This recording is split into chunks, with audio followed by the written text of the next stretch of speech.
Comedy হচ্ছে এক ধরনের সাহিত্যিক পরিবেশ যেখানে মানুষ প্রাণ খুলে হাসতে পারে বা আনন্দ করতে পারে। কমেডি ব্যবহার করা হয় নাটক অর্থাৎ প্লে বা ড্রামায় এবং ন্যারেটিভ পোয়েট্রি অর্থাৎ গদ্য কবিতা। কমেডি ধর্মী যে কোনো সাহিত্যে অন্তমিল বা হ্যাপি এন্ডিং থাকাটা বেশিরভাগ ক্ষেত্রেই বাধ্যতামূলক।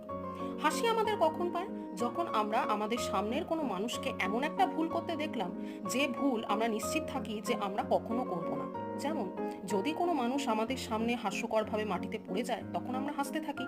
আর আমাদের এই অনুভূতির কথাই মাথায় রেখে কমেডির সৃষ্টি। গ্রিক শব্দ কোমোস থেকে কমেডি এসছে, এমনকি কমেডি বিষয়টাই গ্রিস দেশে উৎপত্তি। আবার অন্যদিকে গ্রিক দার্শনিক অ্যারিস্টটল বলতেন কমেডি সমাজের নিচু তলার মানুষদের জন্য, উপরতলার মানুষরা ট্র্যাজেডির ভক্ত। পরবর্তীকালে অবশ্য এই মত ভুল প্রমাণিত হয়েছে। কমেডি অনেক রকমের, যেমন romantic comedy, satire, farce, comedy of manners, comedy of humour. আধুনিক যুগে আছে স্ট্যান্ড আপ কমেডি।